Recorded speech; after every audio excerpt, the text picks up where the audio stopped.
किसी भी अष्टमी तिथि को 12 महीने में शुक्ल पक्ष कृष्ण पक्ष की अष्टमी तिथि पड़ती है। यदि किसी भी अष्टमी तिथि को अगर किसी ने नियम बनाया 5 अष्टमी का, 8 अष्टमी का, 7 अष्टमी का, एक कनेर का पुष्प शिवजी के शिवलिंग को समर्पित करना, अशोक सुंदरी के स्पर्श करना, और जो जलाधारी होती है, जैसे ये शिवलिंग है, ये जलाधारी है, तो पहले शिवलिंग पर स्पर्श, फिर अशोक सुंदरी का स्पर्श, फिर जलाधारी पर कनेर का पुष्प शिव जी की ओर मुख कर कर, अर्थात जैसे मानो ये कनेर का पुष्प है, तो ऐसा शिवलिंग का स्पर्श करते हुए जलाधारी पर जो समर्पित करता है, भगवान शंकर उसके मन की कामना को पूर्ण जरूर करते हैं। एक कनेर का पुष्प, एक कनेर का पुष्प, मां श्रृंगार कर रही है कनेर के पुष्प से, माता सती श्रृंगार कर रही है। पहले जटा का श्रृंगार किया, बड़ा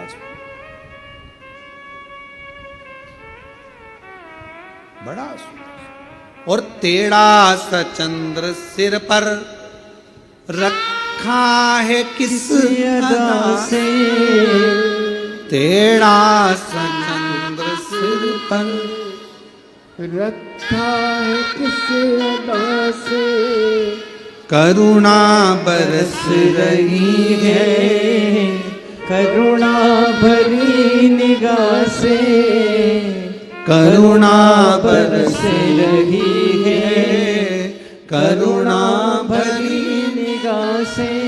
भगवान शंकर के हृदय पर जैसे ही वो पुष्प छुआ, भगवान के नेत्र और बिन मोल बिक गया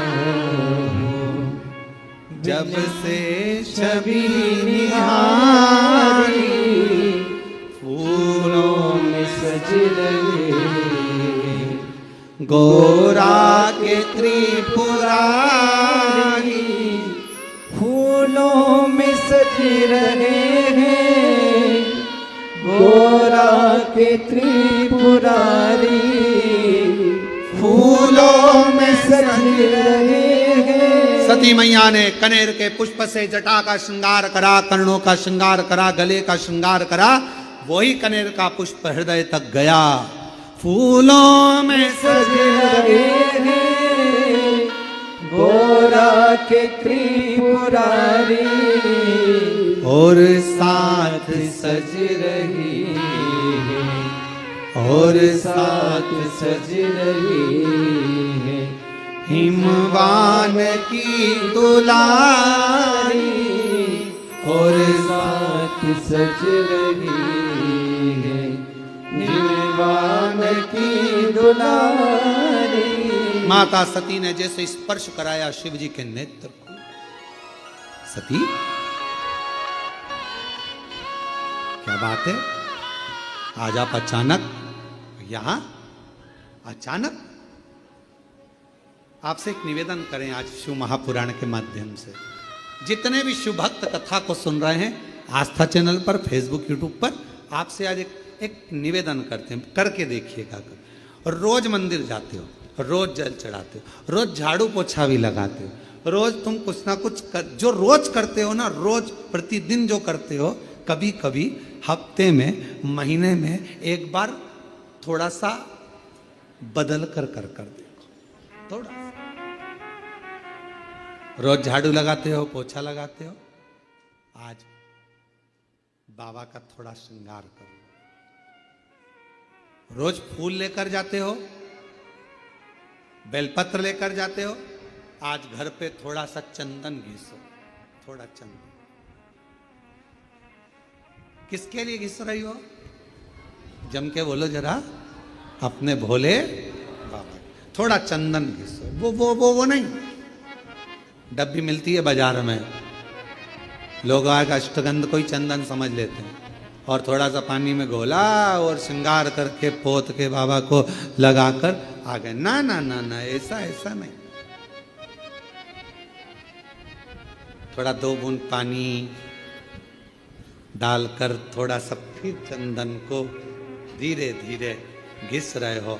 हाथ की चूड़ी की आवाज उस चंदन में जा रही है, अर्थात दिल से भी कह रहे हो, हाथ से भी कह रहे हो और चूड़ियां भी कह रही हैं, बाबा आपके लिए तैयार करा गया। कभी कभी हम रोज नहीं कर रहे, तुम्हारे पास टाइम नहीं है, हम जानते हैं तुम बहुत व्यस्त हो, इसलिए हम तुम्हारे को ज्यादा, आपने देखा होगा पूरी कथा को उठाकर देख लीजिए, जितने साल की कथा उठाकर देखना है उतने साल की कथा उठाकर देखिए। आज तक हमने बहुत लंबा पूजन का कोई विधान नहीं बताया, हमने बहुत महंगा, बहुत सारा पैसा खर्चो ऐसा पूजन का विधान नहीं बताया। हमने प्रयास करा तुम्हारे घर का लोटा और तुम्हारे घर का पानी और शंकर जी पे चढ़ गया और तुम निहाल हो गए, बस इतना ही बताया। ज्यादा 2-4 घंटे तक तुम मंदिर में बैठ गए और भगवान को ना थोड़ा, और वो भी महीने में हफ्ते में एक बार तुम जरा बदल कर देखो। कभी कभी एक काम करना कि घर से एक पुष्प में थोड़ा इत्र लगा कर ले जाना और इत्र ले जाकर बाबा के उस पंखड़ियों को बाबा के ऊपर बिखेरना, श्रृंगार करना, कभी कुछ बदल कर,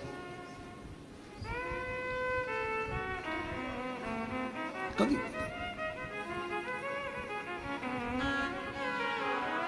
थोड़ा सा। आज सती मैया ने जैसे ही कनेर का पुष्प का स्पर्श किया, शिव जी के नेत्र खुल गए। क्यों? रोज जल चढ़ता था, रोज श्रृंगार होता था, पर कनेर पुष्प से कभी माता सती ने हृदय का स्पर्श नहीं कराया था, जो आज करा दिया, बदल कर।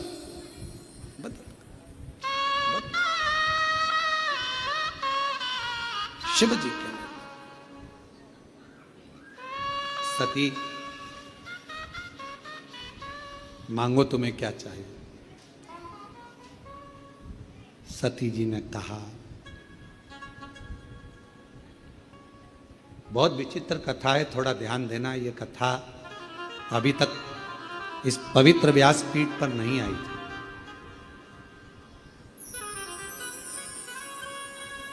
रामायण किस किसने सुनी है? सबने सुनी है। रामायण किस किसने पढ़ी है? सबने पढ़ी है।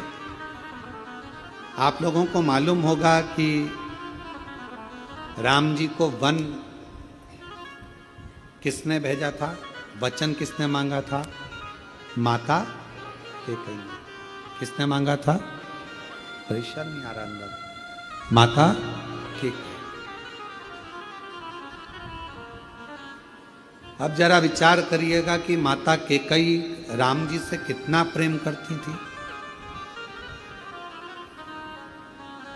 कितना स्नेह करती थी।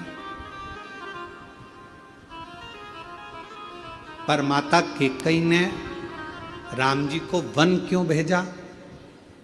क्योंकि अगर राम वन नहीं जाते तो फिर इतने असुरों का संहार नहीं होता, पृथ्वी का कल्याण नहीं होता और हमारे सनातन धर्म में फिर राम राज्य की स्थापना नहीं होती।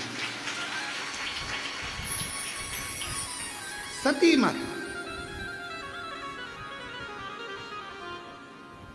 जैसे कैकेयी, मां कैकेयी स्वयं अपयश का पिटारा अपने माथे पर ले लेती हैं और राम जी को वन भेज देती हैं, उसी तरह मां सती, शिव जी कह रहे हैं मांगो तुम्हें क्या चाहिए। सती माता कहती हैं प्रभु बहुत बड़ी चीज मांग रही हूं आपसे, शायद किसी ने नहीं मांगा होगा जो मैं मांग, और मेरा विश्वास कहता है जो मैं मांग रही हूं वो जगत की प्रत्येक नारी खुद मांगती है। जो मैंने मांगा है आपसे, क्या स्वामी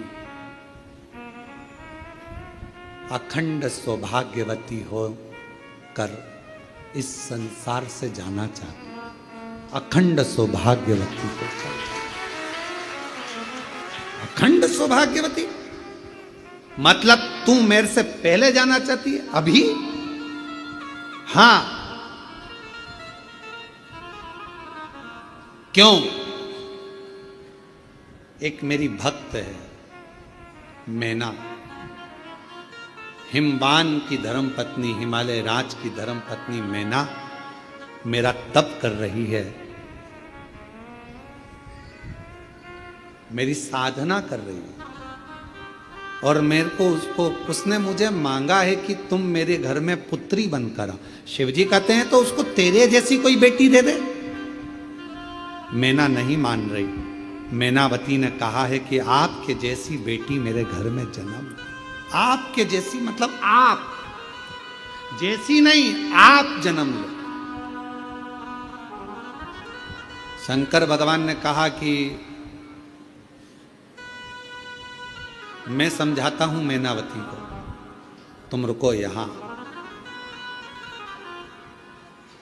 शिवजी ने जाकर मैनावती के सामने प्रकट होकर कहा, आपने सती से क्या मांगा है मैना? मैना कहती हैं कि सती को मैं अपनी पुत्री बनाना चाहती हूं। मैना, आपको मालूम है सती अगर पुत्री बनकर आएगी तो उसको सती का स्वरूप छोड़ना पड़ेगा, देह त्यागना पड़ेगा। आपको मालूम है? मैना हाथ जोड़कर कहती है मेरा तो बस वचन ही यही है, मैंने सती से मांगा यही है मां से कि मेरे घर में बेटी बनकर आ जाए, पुत्री बन जाए।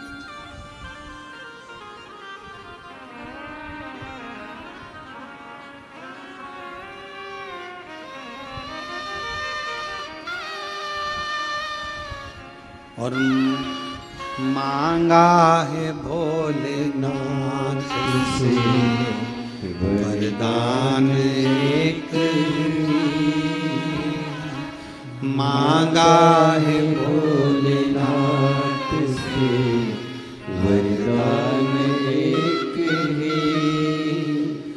तेरी कृपा बनी रहे जब तक है जिंदगी, तेरी दया बनी रहे जब तक है जिंदगी। मांगा है भोलेनाथ से वरदान एक ही, मांगा है भोलेनाथ से वरदान एक ही। तेरी कृपा बनी रहे जब तक है जिंदगी, तेरी कृपा बनी रहे जब तक है जिंदगी। मांगा है भोलेनाथ से वरदान एक ही, मांगा है भोलेनाथ से वरदान एक ही। जिस पर तुम्हारा हाथ था वो पार हो गया, जिस पर तुम्हारा हाथ था वो पार हो गया। जो भी शरण में आ गया उद्धार हो गया, जो भी शरण में आ गया उद्धार हो गया।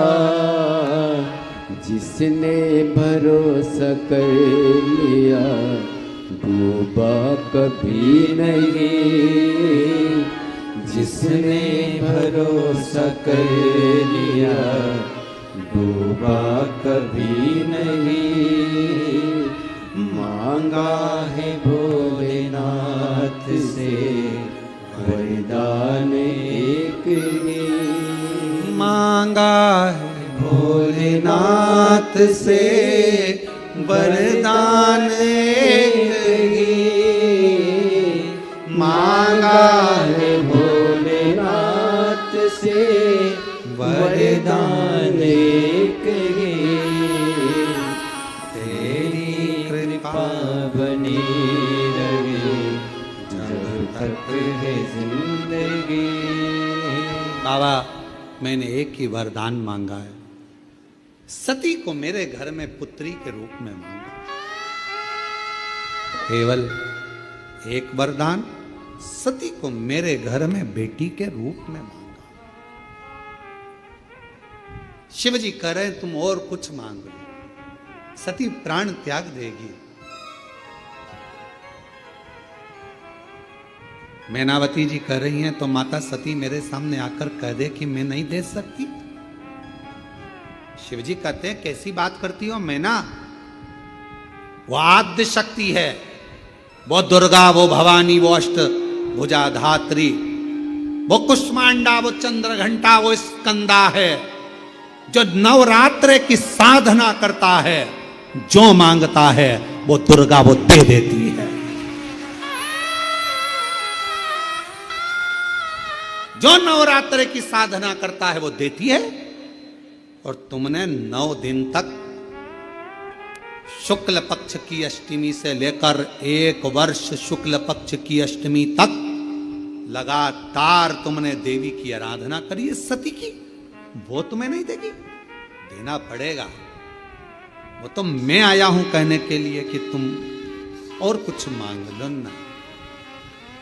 तेरी कृपा बनी रहे जब तक है जिंदगी, तेरी दया बनी रहे जब तक है जिंदगी। शिव जी ने समझाया, मैनावती नहीं मानी। मां सती आकर कह दे कि मैं नहीं दे सकती, मैं चली जाऊं, मैं जाऊंगी यहां से, बस कह दे आकर कि नहीं दे सकती। आपने अगर दिल से एक पत्र है, अच्छा है, देखो दिल से मांगा है तो सुनेगा।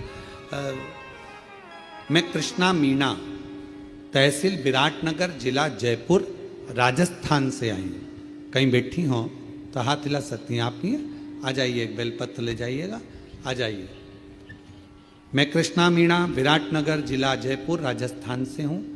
भोले बाबा की महिमा का क्या वर्णन करूँ गुरुदेव। मेरी माँ को अचानक से गले में गठान हो गई। हमने हमारे गांव के अस्पताल में दिखाया तो पता चला कि इनके गले में गठान है। डॉक्टरों ने तो गले में थायराइड, गले में जुखाम, खराश आदि बताकर हम 2-3 महीने तक इलाज कराते रहे, पर कोई आराम नहीं लगा। तब फिर डॉक्टरों ने कहा कि आप इनको जयपुर ले जाओ। हम जयपुर लेकर गए तो डॉक्टर ने बताया कि इनका ऑपरेशन करना पड़ेगा। हम बहुत घबरा गए, क्योंकि 2 जून 2018 को भी इसी तरह हमारे पिताजी के गले में गठान हो गई थी और वो आखिरी में गठान हो गई थी और पिताजी की जान चली गई थी उसी गठान से। आज मम्मी को भी यही हो गया। जयपुर में मेरा भाई नीट की तैयारी कर रहा है। हम अस्पताल लेकर गए। 14 मई 2025 को ऑपरेशन होना था। डॉक्टर ने कहा ये गठान ठीक नहीं, जानकर दुख हो रहा था। ऑपरेशन की तारीख 14 मई 2025 निकला। तभी हॉस्पिटल की एक बहन ने कहा, क्या इनको एक बार आपने शिवजी पे चढ़ा हुआ जल दिया है क्या? कभी इनको बेलपत्र दिया है क्या? तो कहा नहीं दिया। तो कहा ऑपरेशन कराने से पहले वो बहन जी बोली एक बार शंकर का चढ़ा हुआ जल दो, शिव जी के मंदिर जाओ। हॉस्पिटल के पास में शिव जी का मंदिर था। ऑपरेशन की तारीख थी 14 मई। हम 13 मई को बाबा को जल चढ़ाकर शाम को लेकर आए और बाबा को जल चढ़ाया हुआ अपनी माँ को दिया। एक बेलपत्र तकिए के नीचे रख दिया। गुरुदेव डॉक्टर देखे नहीं उसके पहले हमने अपनी माता को जल दे दिया। 14 मई को माँ को ऑपरेशन थिएटर में लेकर चले गए और ले जाने के बाद वहां पर जांच प्रारंभ हुई। जैसे ही जांच प्रारंभ हुई तो डॉक्टर ने कहा कि गजब का खेल हुआ है, ऑपरेशन की जरूरत नहीं है, गठान पूरी गल चुकी है और इनको आप ले जा सकते हो। गुरुदेव 108 बार श्री शिवाय नमस्तुभ्यम का जाप, शिव जी पे चली चढ़ा हुआ जल और बाबा का एक बेलपत्र क्या कमाल कर गया। आज बाबा की कृपा से डॉक्टर ने भी थपथपाकर पीठ पर हाथ थपथपाकर कहा, माँ ना जाने कौन सा चमत्कार हुआ कि तेरी गठान पूरी ठीक हो गई। ये आश्चर्य है। शिव शिव है, शंकर शंकर है, शंभु शंभु। मम्मी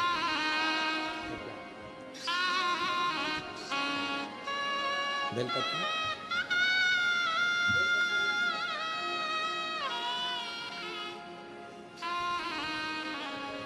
एक बच्चे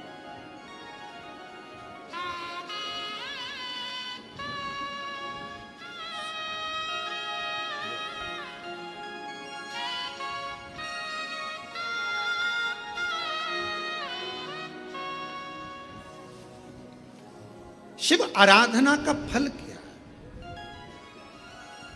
क्या एक रात्रि में बाबा कृपा, आपका विश्वास, आपका भरोसा, आपकी क्यों ना? तेरी कृपा का क्या है भरोसा, कब किस पर हो जाए, जरा हम पर कर दो, जरा हम पर कर दो। वो करुणा सागर, वो दया सागर शंकर भगवान करे, ऐसा नहीं हो सकता कि वो मांगा और दे नहीं। शिव जी चले गए।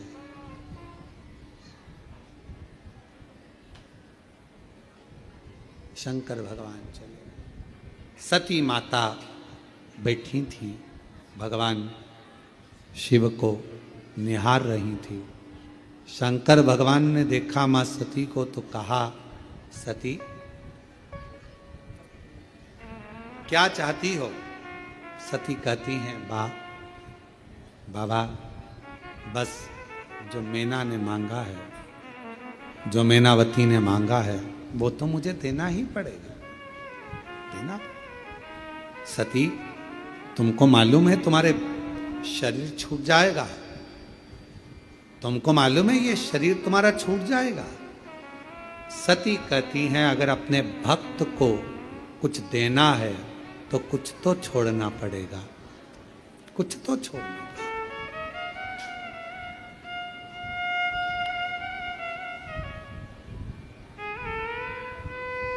आपके पास में बैग है, किसी को दोगे तो ही तो बैग जाएगा, नहीं तो बैग तो अपने हाथ में। अपने पास का छूटेगा तब किसी को मिलेगा। सती मां कह रही हैं, मैं अपने शरीर को छोड़ने को तैयार हूं, बस आप मेरा साथ दे दो, आप मेरा साथ दे दो। शिव जी ने पूछा, क्या साथ? सती जी कहती हैं, मैं ये शरीर छोड़ूंगी तब मैनावती के घर में पुत्री के रूप में पार्वती बनकर आऊंगी। मेरा शरीर मुझे छोड़ना है, आप मेरा साथ दो, आप मेरा साथ। शिव जी कहते हैं, सती तेरे शरीर छोड़ने में मेरा साथ? हाँ, मेरी इच्छा यही है, मेरी इच्छा।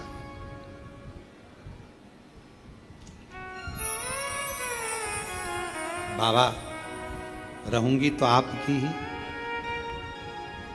जब भी जन्म मिलेगा सेवा करेंगे तेरी, कहते तुमसे बाबा शरण पड़ूंगी तेरी।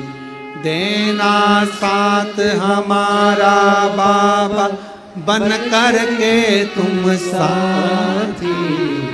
देना साथ हमारा बाबा, बन करके तुम साथी।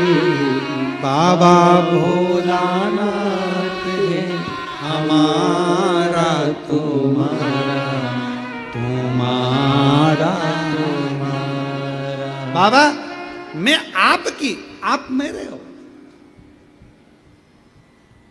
मेरा जितना जन्म होगा सब आपका। आप साथ दीजिए शरीर छोड़ने में, शरीर छोड़ने। मुझे इन बंधनों से मुक्त करिए।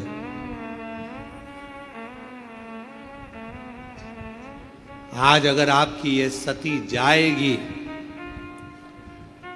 अखंड सौभाग्य लेकर अगर ये सती जाएगी और मेरे शरीर के टुकड़े होकर जब शक्ति पीठ के रूप में पृथ्वी पर ये सती रहेगी, तो दुनिया की प्रत्येक नारी को अखंड सौभाग्य देती रहेगी।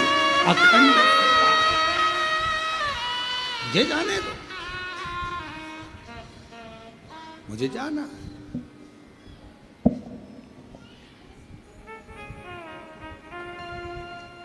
और कहते हैं ना,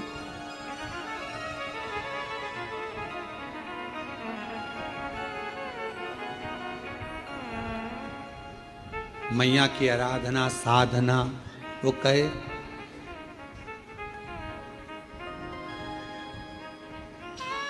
जब मां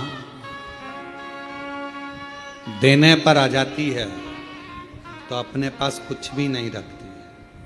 जब मां देने पर आ जाती है अपने पास कुछ भी नहीं रखती है।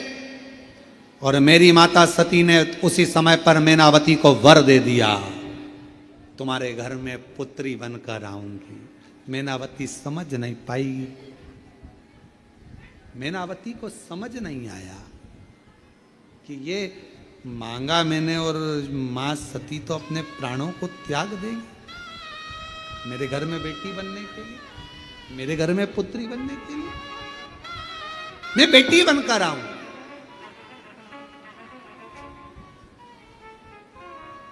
और एक छोटा सा स्वरूप बनकर वो पार्वती के रूप में उनके घर में आए। कितना बड़ा लीला रची है। देवाधिदेव महादेव ने कथा सुनाने लगे, कथा सुनाने कर लेकर आ रहे थे और परीक्षा ले ली, सती का त्याग कर दिया। ये शिव जी की सारी लीला है, शंकर भगवान की पूरी लीला। और ये शिव जी की लीला है जो तुम यहां बैठकर कथा सुन रहे हो। तुम्हें कुछ देना होगा तो बुलाया।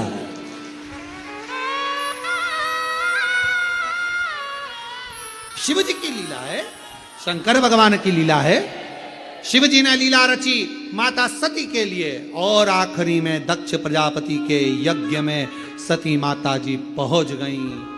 कितना समझाया दधीची ऋषि ने दक्ष प्रजापति को, कितना समझाया पर मानने को तैयार नहीं हुए।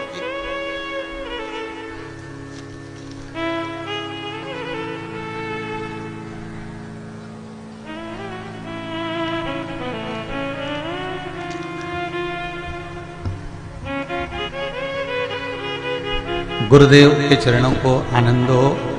श्री शिवाय। पत्र लिखा है पूर्णिमा जी साहू भिलाई से। कहीं बैठी हो तो हाथ उठाएं। पूर्णिमा जी साहू भिलाई से। कहीं बैठी हो तो हाथ हिला देना। पूर्णिमा जी साहू भिलाई दुर्ग से आई हुई। कहीं बैठी हैं क्या? बैठी हो तो हाथ हिला देना। इन्होंने पत्र में लिखा है,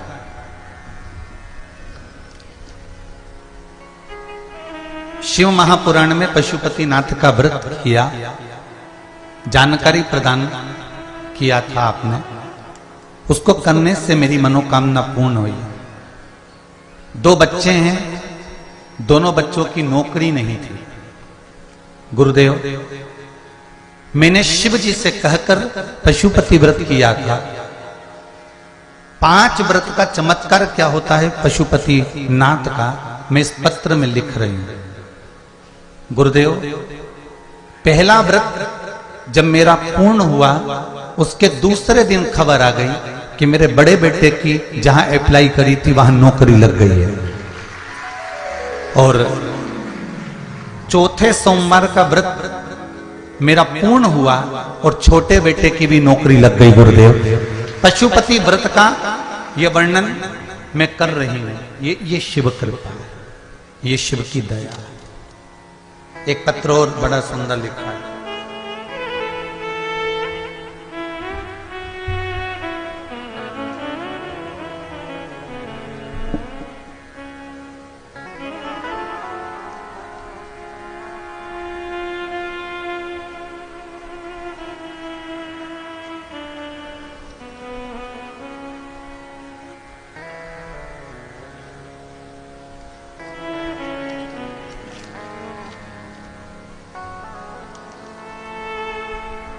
राजेंद्र साहू, पेरी, जिला बालोदा, छत्तीसगढ़ से आए हैं। कहीं बैठे हो तो हाथ उठा सकते हैं। श्री राजेंद्र जी साहू, पेरी, जिला बालोदा, छत्तीसगढ़ से। इन्होंने पत्र में लिखा है, गुरुदेव, शिव जी का, कहीं बैठे हैं, आवाज आ रही है, कहीं बैठे हैं, आवाज आ रही है। अच्छा, उधर है क्या? हाथ हिला दो एक बार। अच्छा, पीछे हैं, ठीक है, दिख गए। हाँ, दोनों हाथ उठाते हुए, वो आखिरी में। गुरुदेव, शिव जी का चमत्कार क्या होता है मैं बताऊं आपको। मेरे यहां पर बोर लगवाया, सूखा निकल गया। 28 फरवरी को बोर किया था, इस पत्र में लिखा है, जो कि सूखा निकला, पानी नहीं था। मिस्त्री बोला ये बोर बेकार हो गया है, सूखा है, मशीन डालकर टेस्ट भी कर लेते हैं। मशीन डालकर टेस्ट किया गया, कोई फायदा नहीं मिला। तब मैंने कहा कि रुको भाई, आप अभी इसका केसिंग मत निकालो, इसको रहने दो ऐसे, और थोड़े समय के बाद इसका केसिंग निकालना। 11/3/2022 को केसिंग वापिस निकालना, ऐसा बोलकर मैंने रोक दिया। गुरुदेव, 6/3/2022 को मैं मिस्त्री को बोलकर कुबेरेश्वर धाम पहुंच गया और बाबा से कहने के लिए पहुंचा कि बाबा, ये बोर आपके माध्यम से करवाया है, शिव महापुराण को सुनकर करवाया है। मैंने सुना है कि कभी कोई चीज खाली नहीं जाती, तो बोर खाली कैसे चले गया। महादेव बाबा का दर्शन किया। 11/3/2022 को मैं सीहोर कुबेरेश्वर धाम से वापस आ गया और मशीन पुनः डलवा दी, टेस्ट किया गया। तो गुरुदेव, सूखे बोर में पानी इतना निकला कि हजारों लोग उस पानी से अपना आनंद पाले। ये पत्र भेजा। बैठिए साहू जी, हर हर महादेव, विराजी, बाबा की कृपा बनेगा। मैंने कुबेरेश्वर बाबा से जाकर निवेदन कर दिया। विश्वास देखिए, भरोसा देखिए कितना होगा कि उन्होंने मिस्त्री से कह दिया कि मुझे रुक जा, मैं आ जाऊं, उसके बाद तू कैसे निकालेगा।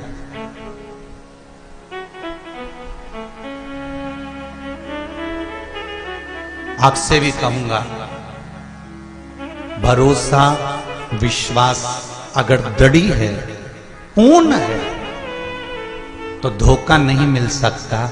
ये पक्का है, मेरा शिव हाथ जरूर पकड़ेगा। आपका भरोसा पक्का रखिए।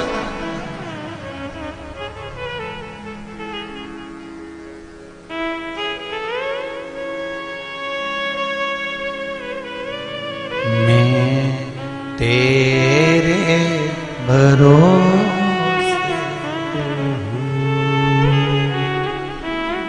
भोलेनाथ दया करना, मैं तेरे भरोसे हूँ। ना घर के भरोसे हूँ,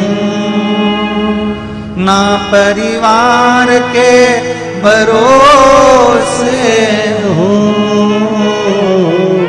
ना घर के भरोसे हो, ना परिवार के भरोसे हो। मेरे बाबा दया करना,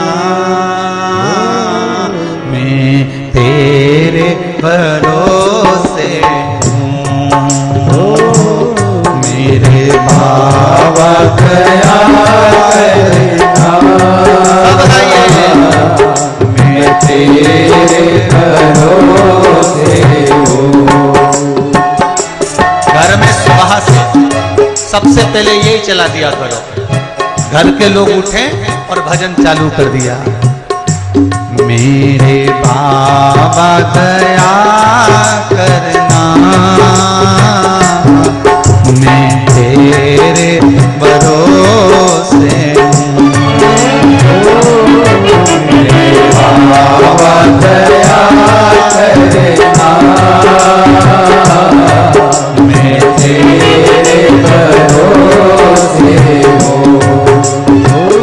मेरे भोले दया करना,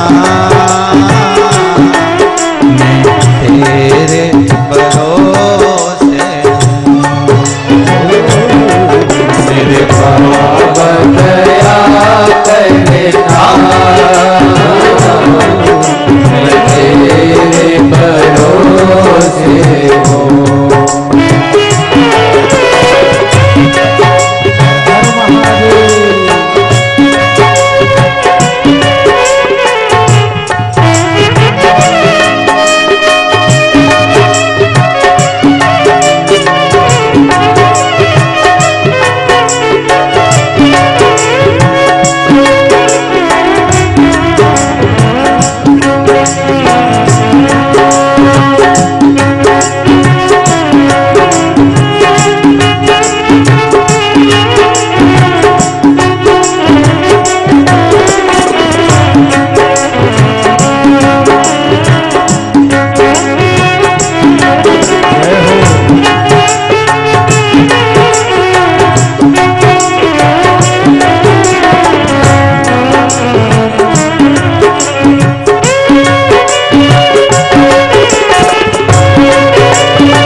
की बात, वो सुनेगा, वो स्वीकार करेगा, वो कहेगा। और ऐसा नहीं कि शिव सुनता नहीं है, शिव दयालु है, शिव ओगड़दानी है, शिव त्रिकालदर्शी, शिव कैलाशी, शिव अविनाशी है, वो सुनता जरूर है महाराज, वो दया जरूर करेगा। श्री शिवाय नमस्तुभ्यं, श्री शिवाय नमस्तुभ्यं, श्री शिवाय नमस्तुभ्यं। सुनेगा, कहेगा। और कभी कभी तो ऐसा मौका भी आएगा आपके जीवन में जब आप शंकर की भक्ति में डूब जाओगे, जब आप शिव स्मरण में बहुत लग जाओगे, शंकर के मंदिर में शिवलिंग पर जब आप प्रतिदिन जल चढ़ाना चालू कर दोगे या उसका दर्शन करना प्रारंभ कर दोगे, कभी कभी ऐसा भी मौका आएगा कि रास्ते में तुम जा रहे होगे और मेरा शंकर आपके पास खड़ा मिल जाएगा। ये शिव ही हो सकता। ब्रह्मा ब्रह्मलोक में रहते हैं, भगवान विष्णु वैकुंठ लोक में रहते हैं, पर मृत्यु लोक में पृथ्वी पर अगर कोई देव है तो वो देव अधिदेव महादेव है। जब पृथ्वी पर आप रहते हो, जिन्होंने भिलाई में कथा सुनी होगी वो यहां भी आ गए होंगे, हो सकता है, और जिन्होंने यहां सुनी होगी वो आगे भी कहीं कथा में आ जाए, हो सकता है। क्योंकि पृथ्वी पर रह रहे हो, मृत्यु लोक पर रह रहे हो, तो घूमते फिरते कहीं ना कहीं एक दूसरे से मिलना टकराना तो हो ही जाता है। तो शंकर जी कोई वैकुंठ में तो रहते नहीं, शंकर जी कहां रहते हैं?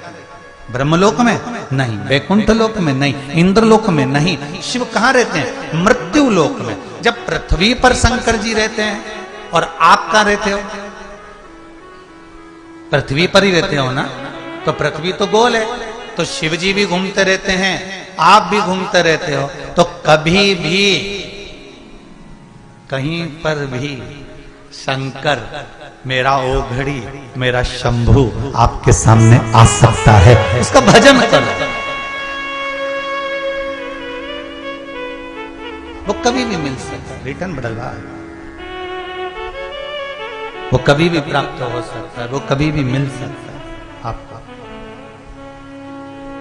उसको ढूंढने में देरी नहीं लगेगी। हर पल, हर घड़ी, हर क्षण जब आप उसको भज रहे होते हो, स्मरण कर रहे होते हो, नाम जाप कर रहे होते हो, नाम कीर्तन कर रहे होते हो, तुम उसको याद कर रहे होते हो और वो तुमको याद कर रहा होता है।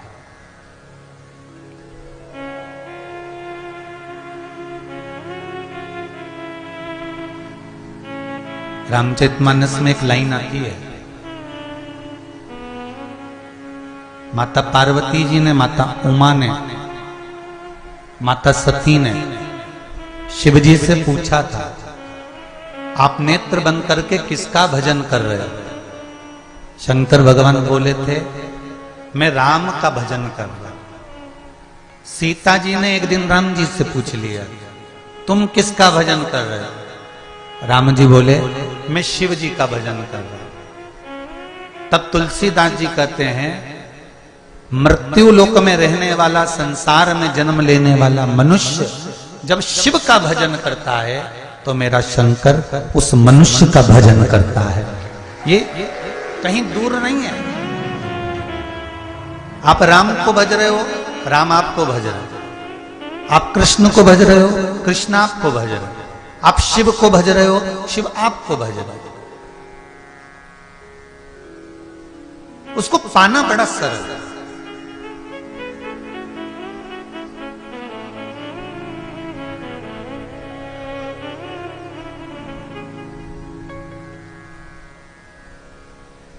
मेरे शंकर भगवान को पाने के लिए बहुत बहुत सारा कहीं वैभव दिखाने की जरूरत ही नहीं पड़ती।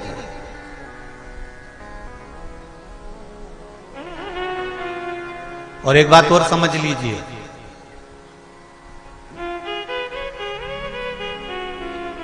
शंकर भगवान को शंभू कहते हैं। शंभू का मतलब जानते हो? स्वयं भू।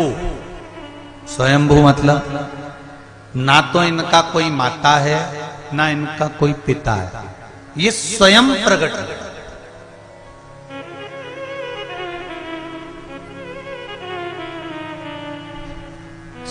शंभू शब्द का मतलब है स्वयं भू।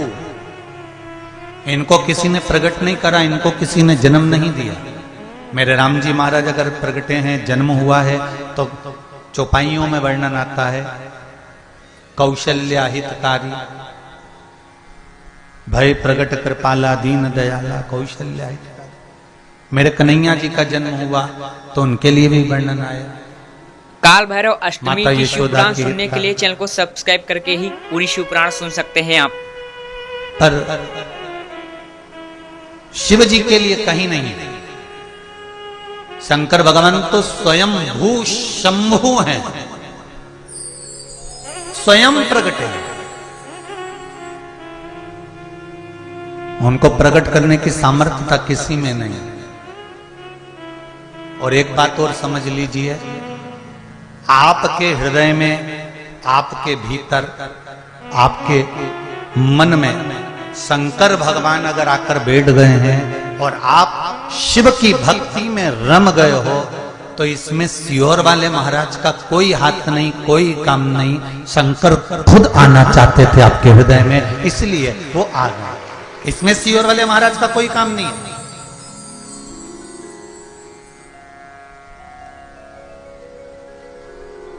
आप जितनी जितनी दृढ़ता से शंकर का भजन करोगे, आप जितनी जितनी दृढ़ता से शिव की भक्ति करोगे, शंकर आपकी सुध लेंगे। एक पत्र है,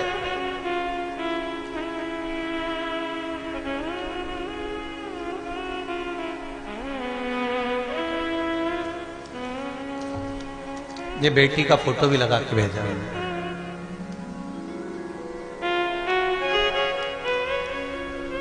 दिख रहा है? चैनल पे भी दिख रहा होगा। एक बेटी का फोटो लगाकर भेजा है इस पत्र।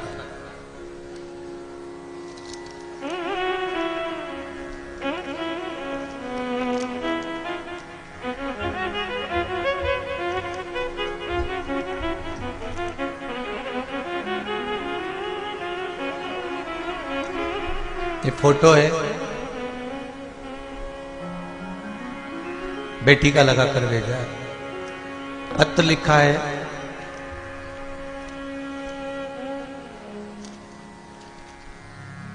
श्री शिवाय नमस्तुभ्यम। मैं रोहित कुमार साहू, ग्राम नंदकंठी, जिला दुर्ग से आया हूं। कहाँ बैठे हैं? आप ही हैं? दोनों हाथ हिला दो जरा एक बार। हर हर महादेव। आपने पत्र में लिखा है, रोहित जी, मैं छत्तीसगढ़ का निवासी हूं, जिला दुर्ग का हूं, ग्राम नंदकंठी से आया हूं। मेरी बहू डिंपल साहू 7 माह के गर्भ में थी। उस समय पर दुर्ग, भिलाई, रायपुर के 7 डॉक्टरों ने बच्ची का जो गर्भ था, उस गर्भ में जो बच्चा था वो अपंग बता दिया था और कह दिया था कि ये बच्चे का मुख आड़ा टेढ़ा होगा, शरीर बेकार होगा। ये सारा बच्चे को बता दिया था। गुरुदेव, आपकी शिव महापुराण की कथा में कुंदकेश्वर महादेव का उपाय किया और उपाय करने के बाद सारे डॉक्टर फेल हो गए और मेरी घर में जो बच्ची का जन्म हुआ वो एकदम स्वस्थ हुआ और बच्ची का मैं फोटो भेज रहा हूं।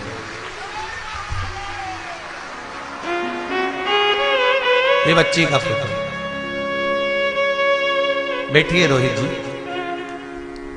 बाबा की कृपा बनी रहे बच्ची पर भी, उनके पूरे परिवार पर। एक चीज और लिखी है आपने, मेरी लड़की की शादी का रिश्ता 3 वर्षों से लग रहा था, नहीं हो रहा था। तब पशुपति व्रत किया और बेटी का संबंध पक्का हो गया। 27 अप्रैल अगले महीने में 2022 को मेरी बेटी का विवाह है गुरुदेव। ये शिव कृपा। लोग कहते हैं कि शंकर क्या नहीं करता। एक बात और कहूंगा मैं आप सबको, दिल से एक बार अगर उसको पुकार लिया तो ये विश्वास मानकर चलना कि तुम्हें दुखी तो नहीं देख सकता, सुख प्रदान करेगा ही, ये पक्का। दुखी नहीं देख पाएगा। उसको हम बाबा कहते हैं, उसको हम दादा कहते हैं। हमारे घर का अगर कोई बड़ा है, हमारे घर का अगर कोई बुजुर्ग है, 33 कोटि देवता सारे के सारे अमृत पी गए, विष का कटोरा हलाहल भरा रहा, किसको दिया? 33 कोटि देवता पी जाते विष।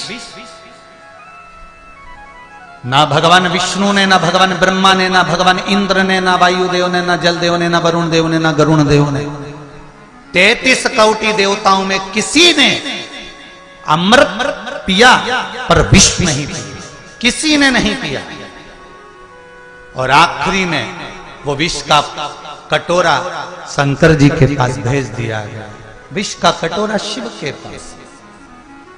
वैकुंठ, ब्रह्मलोक, देवलोक, सारे लोग छोड़कर विष का कटोरा मृत्यु लोक में आया था। पृथ्वी पर, कैलाश पर।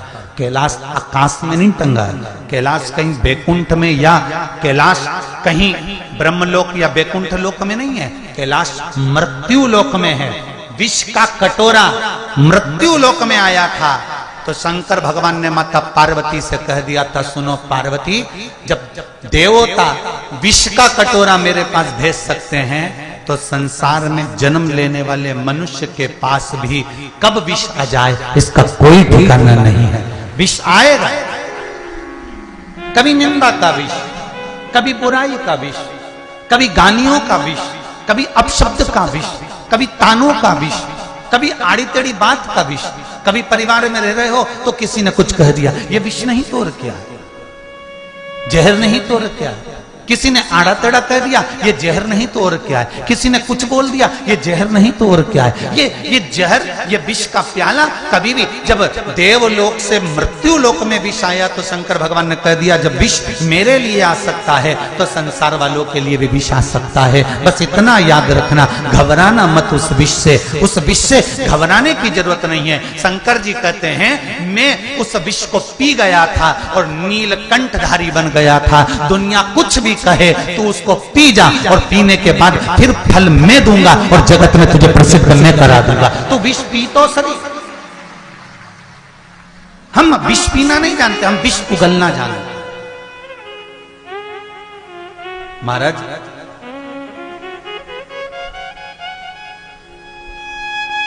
एक पक्षी होता है जिसका नाम है सारंग। नेट पे सर्च कर लेना अगर नहीं देखा हो वो पक्षी को। वैसे तो ग्रामीण क्षेत्र से आप सब लोग हैं तो पक्षी को पहचान। एक सारंग नाम का पक्षी होता है, छोटा सा पक्षी होता है, सारंग पक्षी। इस पक्षी की एक विशेषता होती है कि ये सारंग पक्षी का जो जोड़ा होता है, इसका जोड़ा वाला अगर मर जाता है तो उसको मरा हुआ देखकर सारंग पक्षी भी मर जाता है। इस पक्षी का एक नियम है।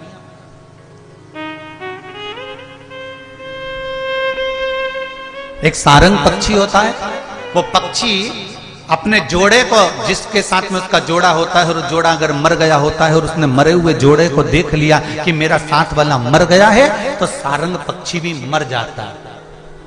ये पक्षी है जो अपने वाले के लिए प्राण त्याग देता है, और एक संसार में रहने वाला मनुष्य दिन रात भगवान से विनती करता रहता है कि डोकरी कम मिले और चाबी कम मिले, वो कम मरे और चाबी कम मिले, ये कम निपटे और हमारा काम हो, ये कम मरे और हमारा काम हो, ये कब जाए और हमारा काम हो। इंतजार करते हैं।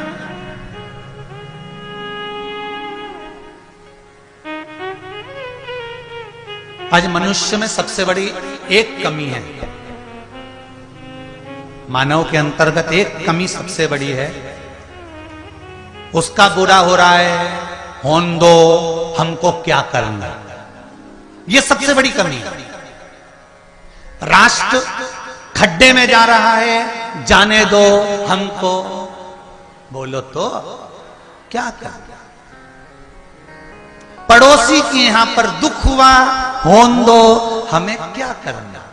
और वही दुख, वही कष्ट अपने यहां होता है, फिर दूसरा कहे तो कैसा लगता है।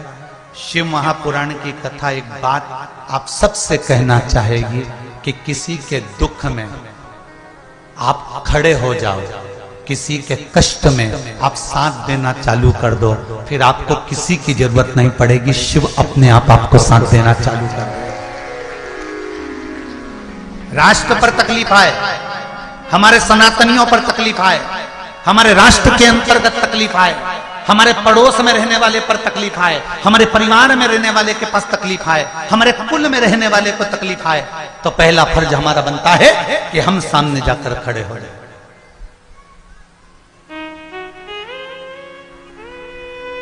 और एक बात पहले भी कही है, आज फिर इस व्यासपीठ से कहना चाहूंगा, आप स्वीकार करो तो अच्छी बात है। दान करने से पहले 50 जगह पर दान करना, दान करने से पहले यह विचार करना कि हमारे परिवार में कोई दुखी तो नहीं है। अगर परिवार में कोई दुखी है तो वो दान उस दुखी व्यक्ति के इलाज में या उसकी पढ़ाई में लगा देना। परिवार में अगर कोई दुखी नहीं हो तो अपने पड़ोसी में देखना, किसी को किसी चीज की जरूरत तो नहीं है, कहीं बच्चे पढ़ने के लिए तो नहीं बिलख रहे, कहीं भूख से तो नहीं बिलख रहे, तो दान करने से पहले उन पड़ोसियों के बच्चों का पेट भर देना। अगर पड़ोसी भी सुखी हो तो मोहल्ले में देखना कि मोहल्ले में कोई दुखी तो नहीं है, किसी को कोई कष्ट तो नहीं है, फिर मोहल्ले में अगर कोई दुखी है तो उसकी विद्या का खर्चा उठाना, उसकी बीमारी का खर्चा उठा लेना, या उसको अच्छा पेट भर के भोजन करा देना। वो भी सुखी हो तो अपनी कॉलोनी में देखिए, कॉलोनी में सुखी हैं तो अपने गांव में देखिए, गांव में सुखी हो तो अपने प्रदेश में देखिए, और प्रदेश में सुखी हो तो फिर भारत में देखिए। दान करने से पहले अपने पड़ोसी को जरूर देखना कि इसको तो दुख नहीं है, इसको तो कष्ट नहीं है, मेरा सगा भाई दुखी तो नहीं है, मेरा बहन तकलीफ में तो नहीं है, मेरे फूफा, मेरे चाचा, मेरे काका, मेरी बुआ, मेरे नाना। और ये केवल मैं एक व्यक्ति के लिए नहीं कह रहा हूं, मैं हर व्यक्ति के लिए कह रहा हूं कि पहले अपने परिवार वालों को देखो, इनका दुख। अगर बच्चे पढ़ना चाहते हैं तो पढ़ाओ, बेटियां पढ़ना चाहती हैं उनको पढ़ाओ, अगर कहीं बीमारी में पैसा लग रहा है तो लगाओ, और कहीं उसका भला हो सकता है तो करो। इसके बाद तुम्हारी मर्जी पड़े, कहीं दान, कहीं पुण्य, कहीं सत्कर्म करना। ये साहू परिवार कथा करवा रहा है, साहू परिवार कथा करवा रहा है। साहू जी बैठे हुए हैं, पूरा परिवार बैठा हुआ है। ये साहू जी का परिवार, कभी एकांत में हम चले भी जाए ना तो एक बार पूछ लेना कि सीहोर वाले महाराज ने कथा करने की दक्षिणा तो नहीं मांगी थी, कहीं एक बार पूछना जरूर इनसे। ठीक, कहीं महाराज जी ने करोड़ों में, लाखों में, धन में, वैभव में कहीं मांग तो नहीं लिया। और कई लोग कहते हैं इतना बड़ा कुबेरेश्वर धाम बन रहा है, तो कुबेरेश्वर धाम बनाने वाला मेरा देवाधिदेव महादेव है, दूसरा कोई नहीं बना सकता। सीहोर वाले महाराज की सामर्थ्यता नहीं है कि कुबेरेश्वर धाम को बना ले। वो तो शंकर आपके हृदय में बैठता है, कहीं आपके बच्चों का जॉब लग जाता है, कहीं बीमारी में पैसा लग रहा हो तो बच जाता है, कहीं बच्चे अच्छा काम करने लगते हैं, व्यापार चलने लगता है, शरीर में रोग नहीं रहता तो आपका मन कर जाता है कि मैं थोड़ा सा दान कर दूं। वो दान आपका कुबेरेश्वर महादेव में लगता है, तब कुबेरेश्वर महादेव का मंदिर का निर्माण हो रहा है। यहां किसी को नोच कर या खींच कर धन की व्यवस्था नहीं चाहिए। आप तो अपने पास में देखो, अपने परिवार में देखो, अपने कुल में देखो, जिसको जरूरत हो लगा। कौन सा सीहोर वाला महाराज छाती पे बांध के ले जाएगा? जैसे आप जाओगे वैसे ही इस शरीर को जाना है। वही राम नाम सत्य है। जैसे 4 लोग मरे हुए व्यक्ति को उठाते हैं ना, बोलो सही बोलो, उठाते हैं ना, जैसे मरे हुए व्यक्ति को 4 लोग उठाते हैं ना, ऐसे ही हमारे मोहल्ले में, परिवार में अगर कोई दुखी है ना, उसको जीते जी उठाने का प्रयास कर दो, मरने के बाद भले मत उठाना।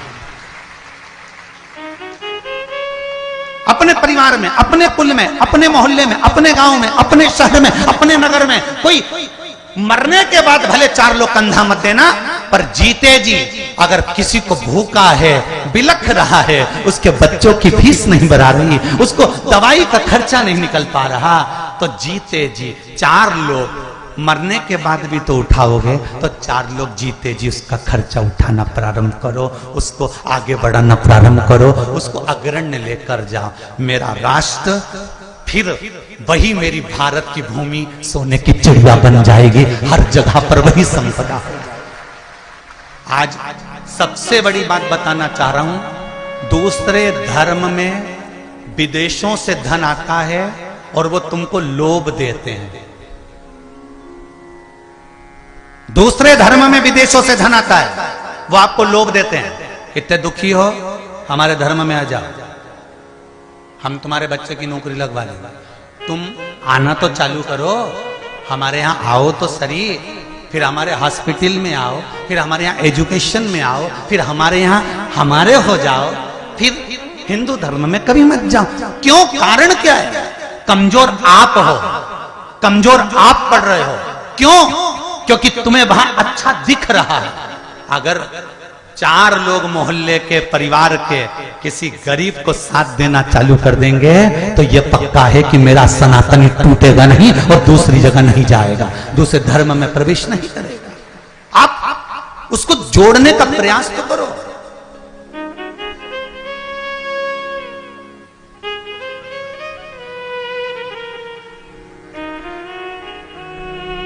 आज एक खुशी हुई सुनकर, प्रसन्नता बहुत हुई कि राजनांदगांव की पुलिस प्रशासन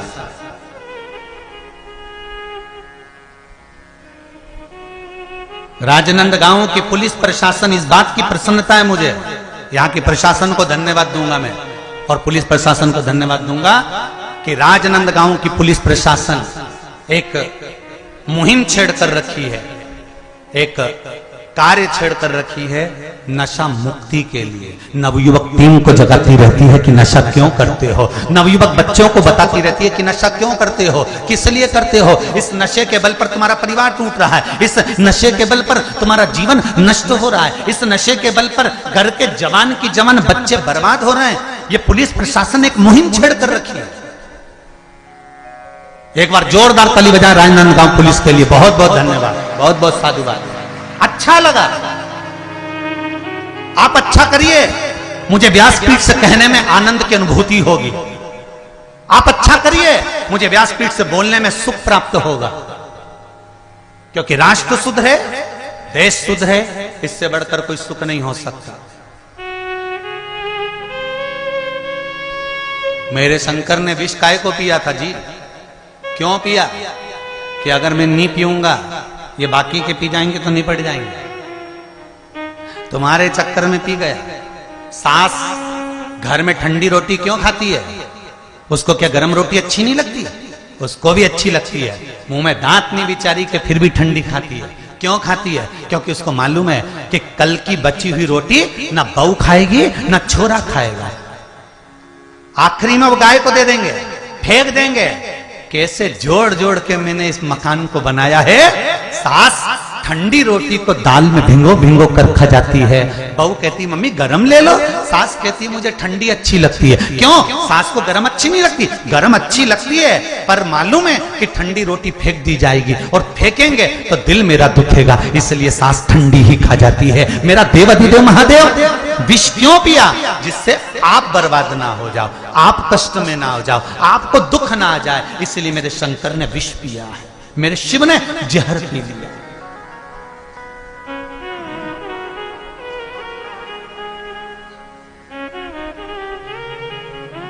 आप भजन तो करो शिव का। जहां सारे डॉक्टर फेल हो जाते हैं वहां एक डॉक्टर और है। कौन? बोलो जरा जम के।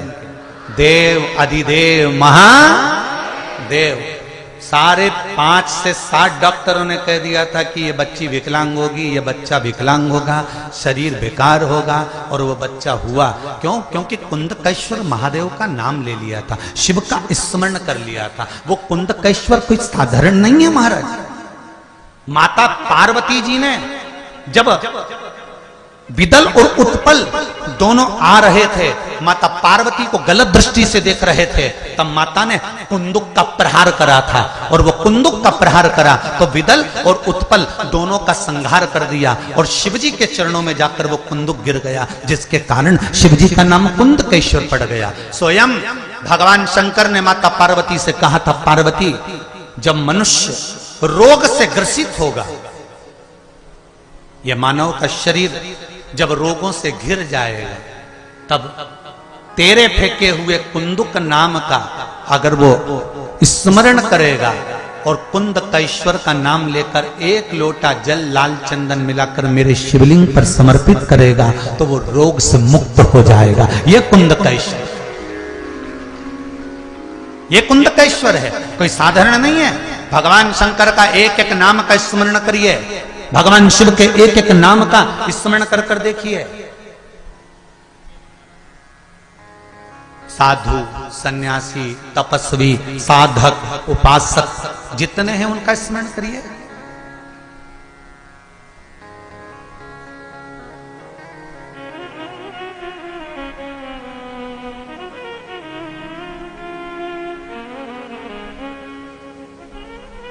रायपुर कौन कौन गया? अरे हाथ तो उठाओ। गए हो? ठीक है। रायपुर के पास में चंपारण है, कौन कौन गया? गए हो? मत त्रिवेणी संगम भी है पास में, राजी। छत्तीसगढ़ का, छत्तीसगढ़ का प्रयाग कहते हैं ना।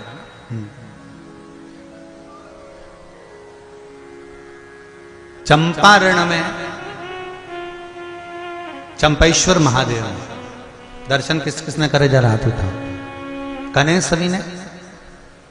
श्री महाप्रभु जी श्रीमद् वल्लभाचार्य जी की बैठक जी पर जब हम जाते हैं तो चंपेश्वर महादेव पढ़ते हैं। कभी आपने विचार करा कि श्रीमद् वल्लभाचार्य जी तो ठाकुर जी के उपासक हैं, भगवान श्री जी बाबा के उपासक हैं, गिरि गोवर्धन नाथ जी के उपासक हैं, फिर चंपेश्वर महादेव यहां कैसे आ गए? और चंपेश्वर महादेव कहां विराजमान हैं? जिस वृक्ष के नीचे श्रीमद् वल्लभाचार्य जी को माता ने जन्म दिया था, और वहां वो बालक पड़ा हुआ था, ज्ञात नहीं हुआ कि जीवित है कि मर गया। तब शंकर और पार्वती दोनों भ्रमण करते हुए जा रहे थे, बालक पर दृष्टि पड़ गई। पार्वती जी ने कहा, बाबा कोई बालक पड़ा हुआ है, इसमें प्राण नहीं दिख रहा है। शिव जी कहते हैं, अरे पार्वती, तूने बालक को मुझे दिखा दिया, अगर वो मर भी गया होगा ना तो मेरी दृष्टि से जिंदा हो जाएगा। अगर वो मर भी गया होगा, प्राण छूट भी गए होंगे, तो वो बालक मेरी दृष्टि से जीवित हो जाएगा। और शंकर भगवान जब तक श्रीमद् वल्लभाचार्य जी महाराज के माता पिता नहीं आते, जगत गुरु श्रीमद् वल्लभाचार्य जी के माता पिता नहीं आए, तब तक मेरे शंकर और पार्वती ने श्रीमद् वल्लभाचार्य जी को अपनी गोदी में रखकर संजोया है। मेरे महादेव साधारण नहीं, उस भूमि पर चंपेश्वर महादेव के नाम से प्रसिद्ध हो गए। वो भूमि साधारण नहीं हो सकती।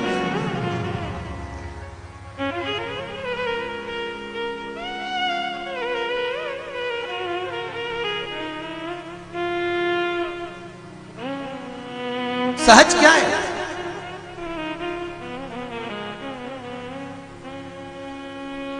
सरलता क्या है? कभी मौका मिले तो शिव मंदिरों का स्मरण करिए, शिवालयों का स्मरण करिए, शिवलिंगों का स्मरण करिए कि भारत की भूमि पर जो जो शिवलिंग है, वृंदावन की भूमि पर जाइए, गुप्तेश्वर महादेव मिलेंगे, गोपेश्वर महादेव मिलेंगे, भूतेश्वर महादेव मिलेंगे, चकलेश्वर महादेव मिलेंगे, यमुनेश्वर महादेव मिलेंगे। ब्रज की धरा पर, ब्रज की भूमि पर जाकर जरा दर्शन तो करो। शंकर के एक एक स्वरूप का दर्शन करना और उनका स्मरण करना कि शंकर का स्वरूप क्या है।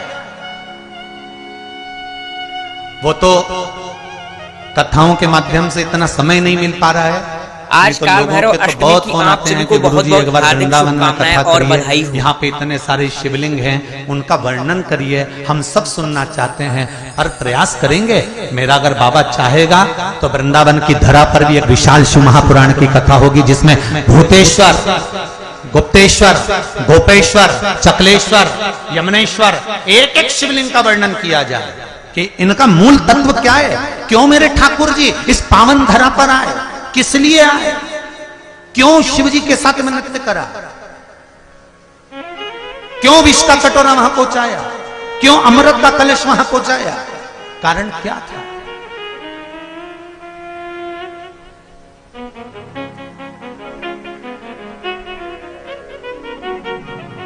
महाराज करो पशुपति व्रत, करो शिव का स्मरण। और एक बात और याद रख लो, अगर पशुपति व्रत भी नहीं कर सकते, शंकर के मंदिर के अंदर नहीं जा सकते, एक लोटा जल नहीं चढ़ा सकते, वो भी नहीं कर सकते, तो शिव के मंदिर के दरवाजे से सामने से निकल जाओ। वो भी नहीं कर सकते तो शंकर के मंदिर का शिखर का दर्शन कर लो, सर्व पाप नाशनम। शिखर का दर्शन कर कर भी आपको फल मिल जाएगा। शिखर का दर्शन करने के बाद भी आपको सुख मिल जाएगा, उसके बाद भी आनंद मिल जाएगा। एक पत्र में लिखा है किसी बहन ने, देखिए,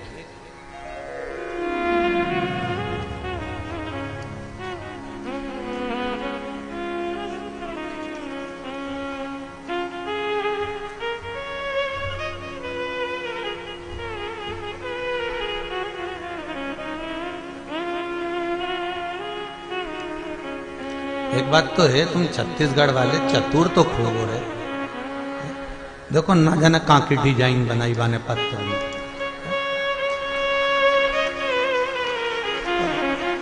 ऐसी ऐसी डिजाइन का पत्र भेजते हो ना तो थोड़ा देखने का मन भी करता है कि आखिर लिखा क्या है। उज्जैन के महाकाल का स्वरूप बनाया हो, पत्र लिखा है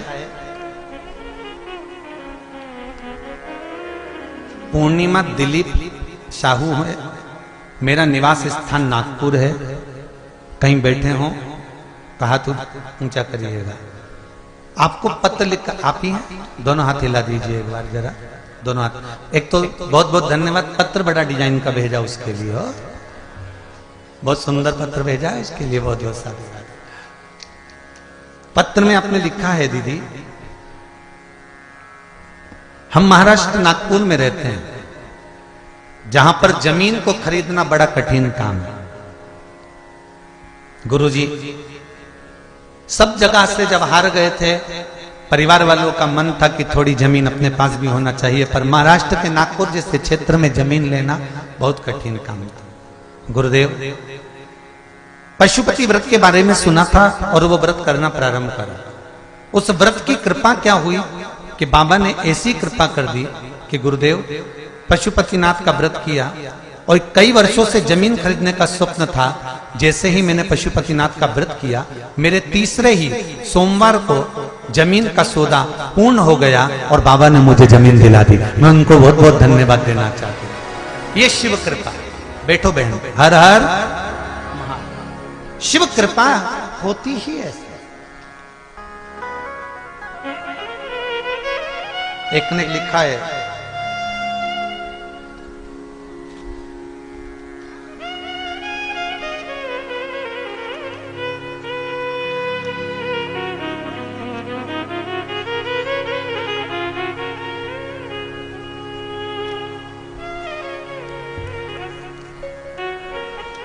गुरुजी मेरा नाम मीना सोनी है, मैं ग्राम लखनपुरी जिला कांकेर से हूं। कहीं बैठी हैं? मीना जी सोनी आप ही हैं? दोनों हाथ हिला दो एक बार। हर हर महादेव। मेरा नाम मीना सोनी है, मैं ग्राम लखनपुरी जिला कांकेर से हूं। मैं आपकी कथा 6 महीने से सुन रही हूं। 12 जनवरी 2022 को मेरे पति को लकवा लग गया, जिससे उनका मुंह टेढ़ा हो गया। वो जमीन पर गिर पड़े। गुरुदेव शरीर बेकार हो गया, किसी काम का नहीं रहा, लकवा लगने के बाद जमीन पर गिर गए, मुख टेढ़ा हो गया। तभी 6 महीने से शिव महापुराण की कथा सुन रही थी और श्री शिवाय नमस्तुभ्यम का जाप मैंने करना प्रारंभ करा। उनका हाथ पकड़ा, 15 से 20 मिनट तक मैंने जैसा आपने कहा था सरसों के तेल का प्रयोग, वो तेल लाकर उनके शरीर पर मलना, शिव जी का श्री शिवाय नमस्तुभ्यम कहकर चालू करा। 15 से 20 मिनट तक मला। उसके बाद मेरे पति का मुख भी ठीक हो गया और खड़े भी हो गए, लकवा ठीक हो गया। ये शिव पुराण। बैठो बहन, बैठ जाइए। हर हर महा। ये शिव महापुराण की कथा। लोग कहते हैं शिव पुराण क्या देती है, आप दिल से सुनो तो सही। जब जब विपदा आएगी, कोई रोग आ गया, कोई बीमारी आ गई, कोई कष्ट आ गया, कोई तकलीफ आ गई, आपने आस्था चैनल पर कथा सुनी है, मोबाइल पर कथा सुनी है, उस कथा का अगर एक अंश भी आपको याद रह गया तो किसी के दुख में तुरंत खड़े होकर आप श्री शिवाय नमस्तुभ्यम जप तो सकते हो, खड़े होकर बता तो सकते हो कि ये उपाय कर ले तुरंत आराम लग जाएगा। तू कर तो सही, शंकर पे विश्वास रख तो सही, शंकर का नाम ले तो सही।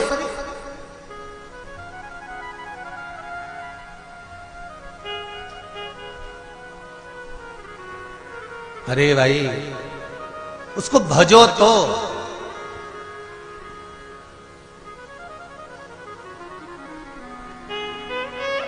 अभी तो लोगों को यही नहीं मालूम था कि सूर्य नारायण भगवान को जल चढ़ाते हैं तो वो जल का जो पानी निकलता है, सूर्य की किरण पड़ती है तो शरीर के रोग ठीक कर देती है। अब लोगों को जरा पानी चढ़ाना चालू तो करने दो। हॉस्पिटल में कोई बीपी और शुगर वाला नहीं जाएगा, सब घर में ही ठीक हो जाएगा। करो तो। नूतन संवत्सर, नए साल से, नए वर्ष से 2 अप्रैल से नए संवत्सर से नियम बना लो। 1 बाल्टी पानी भर कर रखो, 1 तांबे का लोटा घर के पास में दरवाजे के पास रखो। घर के व्यक्ति से कह दो जब जाओ, जब जाकर जल चढ़ाकर शिव जी को जाना। सुबह उठो, सबसे पहले नहाओ, नहाने के बाद दूसरा काम बाद में, पहले 1 लोटा पानी शंकर जी को चढ़ाओ। और एक बात और ध्यान से सुन लेना, जिसको कैंसर जैसी बीमारी हो, लीवर किडनी की बीमारी हो, डायलिसिस चल रहा हो या बीपी ज्यादा ऊंचा नीचा हो रहा हो, तो रविवार के दिन जब सूर्य नारायण भगवान को अर्घ दो, रविवार के दिन जब सूर्य नारायण भगवान को अर्घ दो, और रविवार के दिन जब सूर्य नारायण भगवान को अर्घ दोगे तो उसी तांबे के लोटे को धोना मत, रख देना। और उसी तांबे के लोटे को रविवार को सूर्य को अर्घ देकर वही तांबे के लोटे में फिर पानी भर लेना, और सोमवार के दिन उसी तांबे के लोटे से शंकर जी को जाकर जल चढ़ा देना, और उस पानी को लाकर थोड़ा सा आचमन कर लेना। बीपी और शुगर लेवल में आना प्रारंभ हो जाएगा। 2-4 हफ्ते कर देखो। सूर्य नारायण भगवान को रविवार के दिन पूजा जाता है। वैसे तो नियम से रोज जल चढ़ना चाहिए, पर अगर बीपी शुगर वाले हैं, आप रोज जल चढ़ा रहे हो तो रविवार सोमवार का ध्यान कर लेना। रविवार को चढ़ाए तो सोमवार को शिव जी को चढ़ाए, उसी तांबे के लोटे से, उसी पात्र से।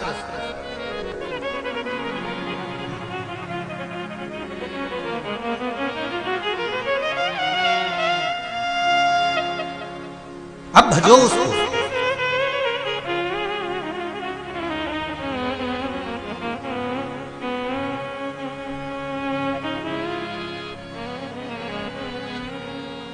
तुम आना भोले बाबा, तुम आना। मेरे हाले को सुनो, अरे जम के तो बोलो।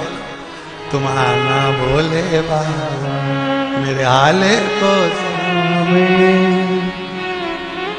तुम आना भोले बाबा, मेरे मकान में तेरा डमरू डम डम बाजे सारे जहान में। तुम आना भोले बाबा, भोले बाबा, मेरे मकान में तेरा डमरू डम डम बाजे सारे जहान में। भोले बाबा, तुम आना भोले बाबा, मेरे मकान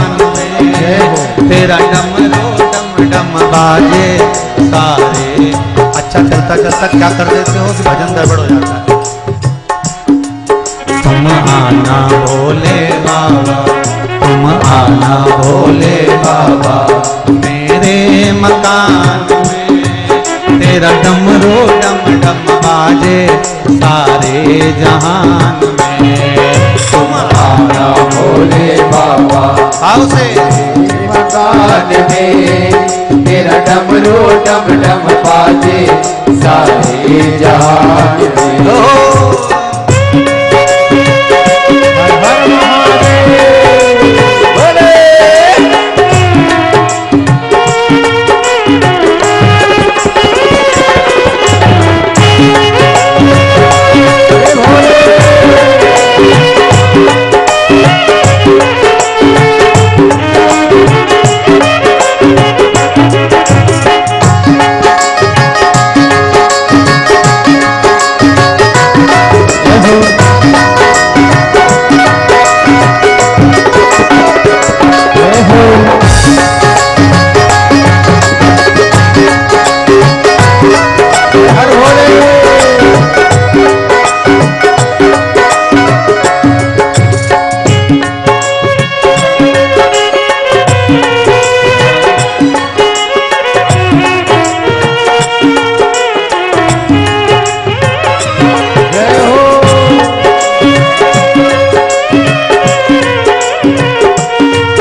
जी को लाना, तुम राम जी को लाना, संग लक्ष्मण जी को लाना, संग लक्ष्मण जी को लाना, मेरे मकान में तेरा डमरू डम डम बाजे सारे जहान में। तुम आना भोले बाबा, आना भोले बाबा, मेरे मकान में तेरा डमरू डम डम बाजे सारे जहान में।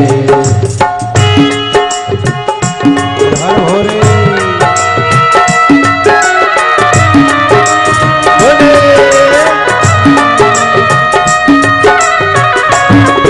जय हो शंकर भगवान की जय।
तुम कान्हा जी को लाना, संग राधा जी को लाना।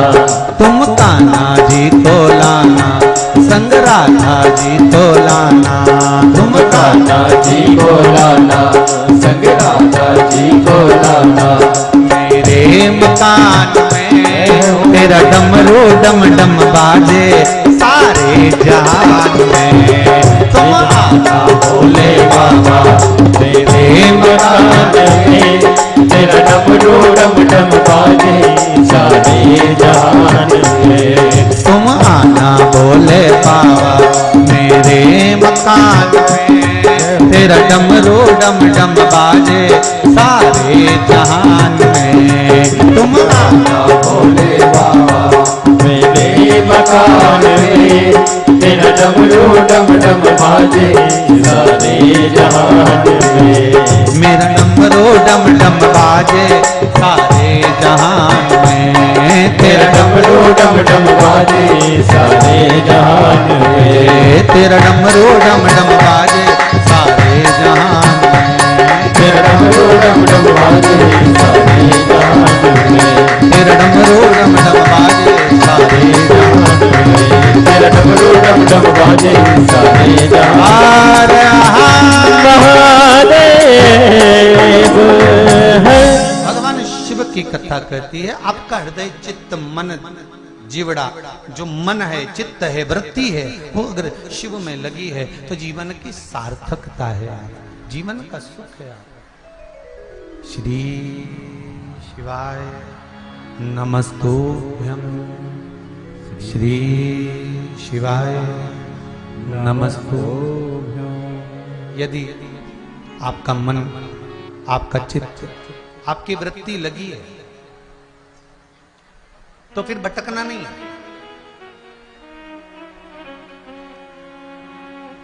शंभु शरणे पड़ी, सब गाइए।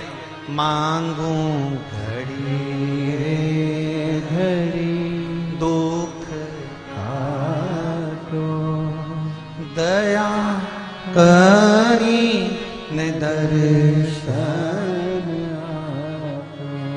हे बाबा, जीवन में बहुत दुख है, बहुत कष्ट है, बहुत रोग है, बहुत बीमारी है।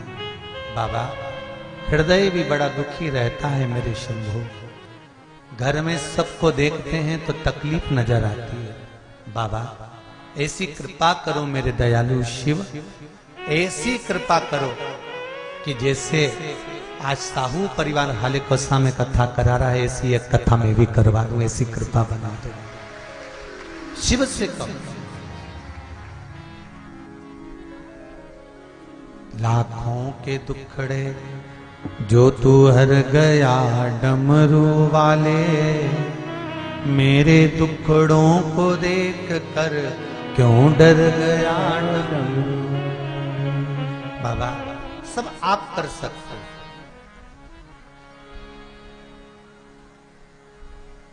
बस शिव आराधना में एक चीज और याद रखिए कि अहंकार मत आने दो। शिव पंचायत में 5 देव, गणेश जी, विष्णु जी, शिव जी, दुर्गा जी और सूर्य नारायण भगवान, ब्रह्मा जी क्यों नहीं बैठ पाए? क्योंकि उनको बार बार अहंकार आ जा रहा था, बार बार अभिमान आ जा रहा था।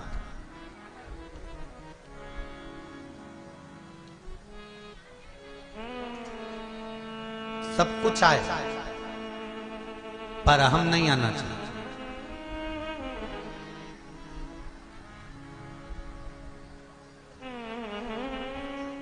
सब कुछ आए पर अहंकार नहीं आना चाहिए। धन कितना भी आए, कितनी भी सत्ता, कितना भी वैभव हो जाए, अहंकार मत आने देना।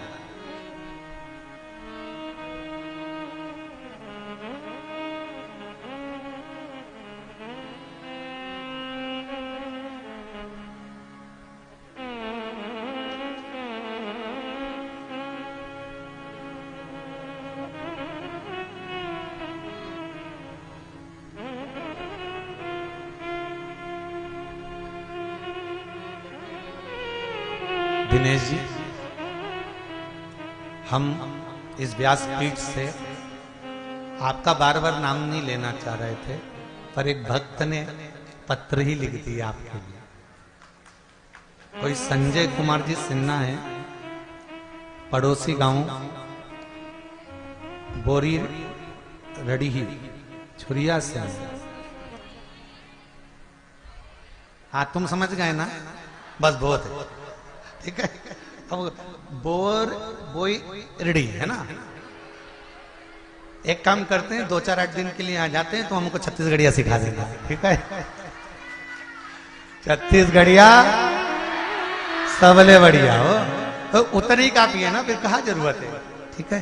तो इन्होंने लिखा है, गुरुदेव, जिन साहू परिवार में कथा हो रही है, दिनेश जी साहू, ईश्वर जी साहू, वर्षों से रिटर्न बड़ा बाबा, वर्षों से बाबा भोलेनाथ बैजनाथ धाम झारखंड में प्रतिवर्ष सैकड़ों भक्तों को यहां से लेकर जाते हैं गुरुदेव, और शिव जी का दर्शन कराते हैं। ये बाबा की कृपा है। गुरुदेव,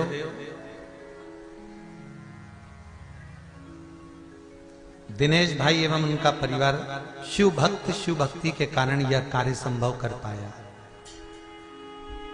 इन्होंने झारखंड के बैजनाथ जी का दर्शन किया होगा ना गुरुदेव, और बाबा ने कृपा करी होगी ना, इसलिए हमको लगता है कि देवादिदेव महादेव ने, शंकर ने कृपा करी है शिव महापुराण के लिए। एक बात बताएं, मां कर्माबाई के पुत्र हो आप सब। साहू परिवार को मैं धन्यवाद देना चाहूंगा। इतनी बड़ी कथा को करवाने के लिए लोग ना जाने कितना कितना चंदा इकट्ठा कर लेते हैं महाराज, पर धन्यवाद दूंगा साहू परिवार को, दिनेश जी, ईश्वर जी और आपके पूरे परिवार को। इतनी दुकानें लगी हैं, पूरे गांव के अंदर दुकानें लगी हैं भक्तों के लिए, और दुकान वाले इनके पास आकर पूछे कि हम कितना रुपया दें तुमको दुकान लगाने का। इन्होंने एक शब्द कहा कि तुम्हें जितना कमाना है कमाओ, हमको 1 रुपया नहीं चाहिए, आप तो शिव का गुणगान गाओ। दिनेश जी, कहीं जगह पर हम लोग कथा करने जाते हैं, अभी हम नाम नहीं लेंगे, छत्तीसगढ़ में भी एक कथा करी है राम जी की कृपा से। नाम क्यों लेना? एक छोटी दुकान हो, और केवल छत्तीसगढ़ से मतलब नहीं, हमने जहां जहां करी है मां का भी बता रहा है। छोटी दुकान भी जिनने लगाई है उनसे 4-4, 5-5 हजार रुपए लिए गए हैं, तब जाकर दुकान लगाई गई। मैं आपको नमन करता हूं आपके विश्वास को। बाबा ने कितना दिया और कितना नहीं दिया मुझे नहीं मालूम, और कितना आपके पास में और कितना नहीं है मुझे उससे भी कोई मतलब नहीं। मुझे तो शिव महापुराण करना थी, बाबा ने करवाई। और ये आदिवासी क्षेत्र है, और जिस आदिवासी क्षेत्र में शिव महापुराण की जरूरत हो और मेरे सनातनियों को जगाने की जरूरत हो, उस जगह पर तुम्हारा यह बेटा बैठा हुआ है। जब चाहो जब बुलाओ खजाओ।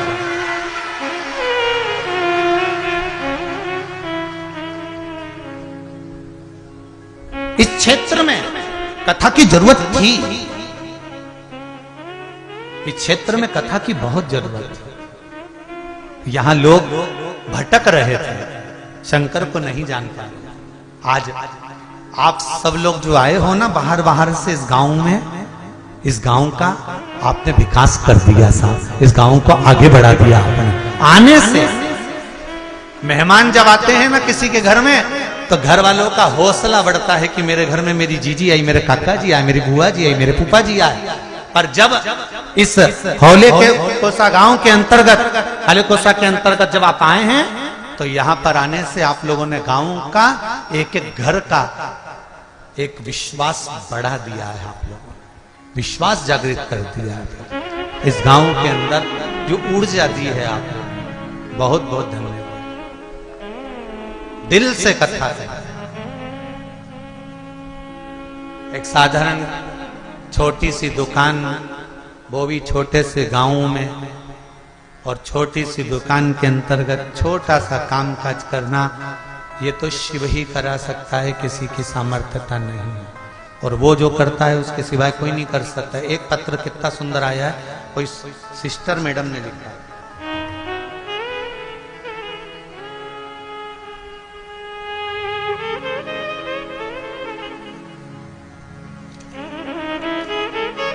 श्रीमती रत्नमाला श्रीवास्तव, चिचोला छुरिया, राजनंद गांव से है। कहीं बैठी हो आप ही हैं? दोनों हाथ हिला दो एक बार। साथ में गुड़िया भी आपके, बधाई आपको बहुत बहुत। गुरुजी, मैं रत्नमाला श्रीवास्तव स्वास्थ्य विभाग में नर्स हूं। हालेकोसा ग्राम के नजदीक ही चिचोला में पदस्थ हूं। मेरी शादी को 9 वर्ष पूर्ण हो गए थे। सब कुछ तो भगवान ने दे दिया था, पर संतान नहीं थी गुरुदेव। सभी लोग कहना भी चालू कर दिए थे कि मैडम आप तो खुद ही रोज 4-5 डिलीवरियां कराती हैं, प्रसव कराती हैं, पर अपना इलाज खुद क्यों नहीं कर लेती है। उन्हें क्या पता था कि मेरे बच्चादानी के अंतर्गत रोग था, असामान्यता थी, आकृति नहीं थी, बच्चा नहीं हो सकता था। गुरुदेव, सारे डॉक्टरों को दिखा दिया था, सबने कह दिया था कि बच्चादानी में बच्चा नहीं ठहर सकता, गर्भ नहीं ठहर सकता, संतान नहीं होगी। तब गुरुदेव पशुपति व्रत 5 सोमवार शिवजी के मंदिर जाना, जल चढ़ाना, बेलपत्र चढ़ाना, उस बेलपत्र और जल का सेवन करना, और बाबा की ऐसी कृपा हो गई गुरुदेव कि मेरे घर में संतान हो गई गुरुदेव। मैं उसको लेकर गया। बहुत बहुत बधाई आपको। बैठिए। श्री शिवाय नमस्ते। शिव कृपा। आचार्य पंडित प्रदीप मिश्रा जी के भक्त अभी चैनल को सब्सक्राइब करके वीडियो को जब लाइक दुनिया करें हर रोज शिव पुराण ताने सुनने दे, के लिए। अब शब्द कहने दो, कहे तो अब शिव का भजन तो करो, शिव का स्मरण तो करो। ब्रह्मा जी को केवल एक अहंकार था, इसलिए 5 पंचायत के सदस्यों में ब्रह्मा जी नहीं बैठ पाए।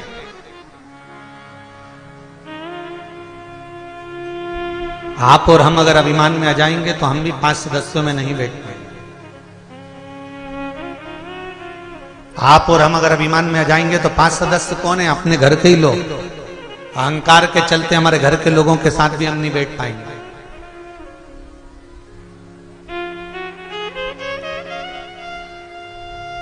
जब अभिमान टूटता है तब सुख मिलता है। महाराज, ब्रह्मा जी को अहंकार था। ब्रह्मा जी ने पूछा सूर्य नारायण भगवान से, मैंने सृष्टि का निर्माण नहीं करा तो ये सृष्टि किसने बना दी?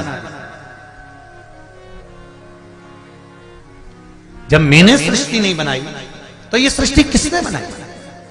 एक बार ब्रह्मा जी को अहंकार आ गया और ब्रह्मा जी ने कह दिया कि मैं सृष्टि का निर्माण ही नहीं करूंगा। और ब्रह्मा जी बैठ गए मौन होकर, चुप होकर, स्तुप्त होकर।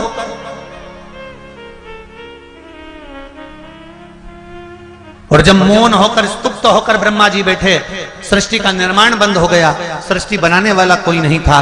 ब्रह्मा जी चुप होकर बैठ जाते हैं, देवता घबराने लगते हैं। सृष्टि बनाएगा कौन? सृष्टि का निर्माण कौन करेगा? सृष्टि को आगे कौन बढ़ाएगा? ब्रह्मा जी तो मौन हो गए। पर अच्छे का अहंकार नहीं रहा तो ब्रह्मदेव का नहीं टूटेगा। वही हुआ। एक इंदु नाम के ब्राह्मण थे, उनके यहां कोई संतान नहीं थी। महाराज,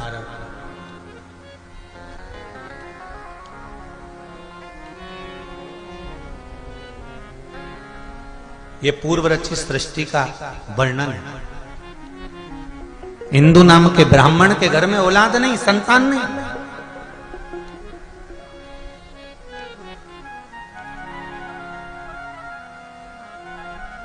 और जब संतान नहीं हुई इंदु नाम के ब्राह्मण के यहां, तब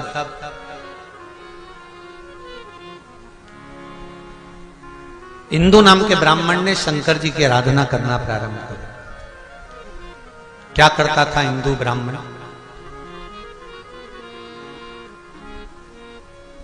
बेल के वृक्ष के नीचे जाता, शिवलिंग का निर्माण करता, पूजन करता। बेल पत्री के वृक्ष के नीचे शंकर का शिवलिंग बनाकर पूजन करने से क्या फल मिलता है? तो कहा बेलपत्री के वृक्ष के नीचे पार्थिव शिवलिंग का निर्माण कर कर जब हम पूजन करते हैं, बेलपत्री के पेड़ के नीचे की ही मिट्टी को लेकर जब हम शिवलिंग बनाते हैं और बेलपत्री के पेड़ के नीचे ही जब हम पूजन करते हैं, तो बेलपत्री के वृक्ष में जितनी पत्तियां होती हैं उतने शिवलिंग के पूजन का फल हमको प्राप्त हो जाता है। सहस्त्र शिवलिंग,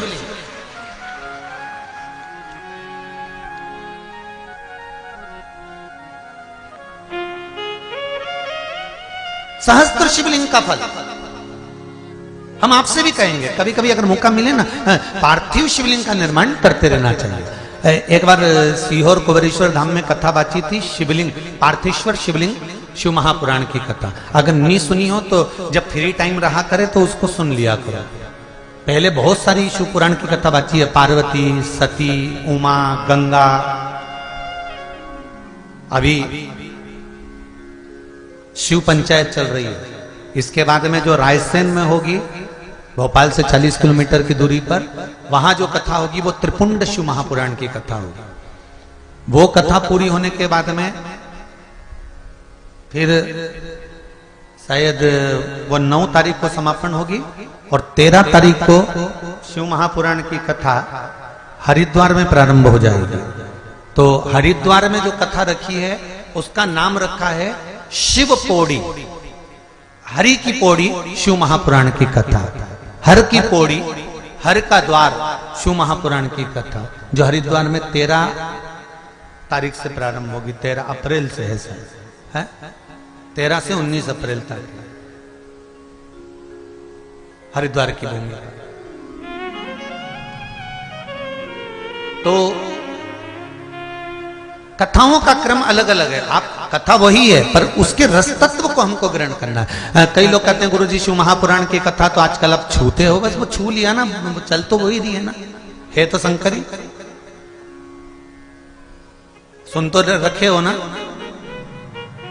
शिवलिंग का उत्पत्ति, पार्वती जी का ब्याह, सती मैया का भस्म होना, कथा वही है पर उसमें जो मूल तत्व है उसको हम श्रवण करें जिससे हमारे जीवन की सार्थकता।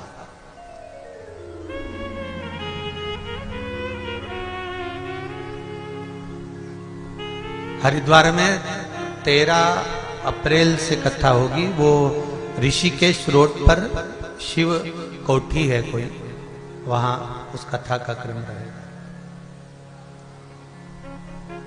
हैदराबाद का कोई परिवार है वो करा रहा है।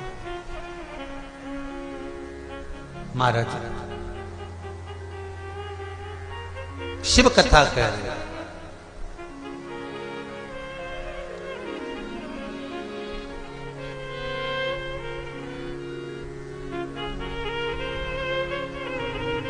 ब्रह्मा जी को अहंकार आया, उन्होंने सृष्टि रचना का काम बंद करा। इंदु नामक ब्राह्मण ने शंकर की आराधना करी, बेलपत्री के वृक्ष के नीचे पार्थिव शिवलिंग का निर्माण करा।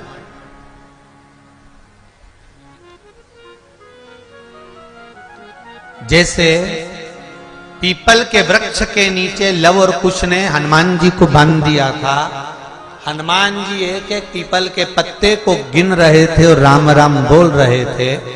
पत्ते को गिनते जाएं और राम राम बोलते जाएं। उसी तरह जब हम बेलपत्री के वृक्ष के नीचे पार्थिव शिवलिंग का निर्माण करते हैं और उसका पूजन करते हैं, तो उस वृक्ष में जितने पत्ते होते हैं उतने शिवलिंग का फल हमारे भाग्य में लिखा जाता है। उसको कहते हैं सहस्त्र शिवलिंग का लाभ। हमारे पार्थिव शिवलिंग की पूजन का लाभ हमारे भाग्य के अंतर्गत हमारी किताब में लिखा जाता है। क्या आपने हजारों शिवलिंग का पूजन किया? आप में से कितने लोग हैं जो पार्थिव शिवलिंग बनाते हैं? हाथ उठाओ जरा। बनाते हो पार्थिव शिवलिंग? रोज नहीं बनाओ तो 6 महीने में एक बार बनाओ, 3 महीने में बनाओ, 2 महीने में बनाओ, महीने में बनाओ, नहीं बने तो श्रावण महीने में बनाओ, पर पार्थिव शिवलिंग का निर्माण करना चाहिए। भले साल में एक बार करो, पर करो।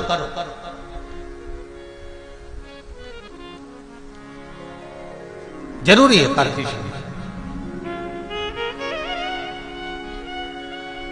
महाराज इंदु नामक ब्राह्मण ने भगवान शिव की स्तुति करना प्रारंभ कर दिया।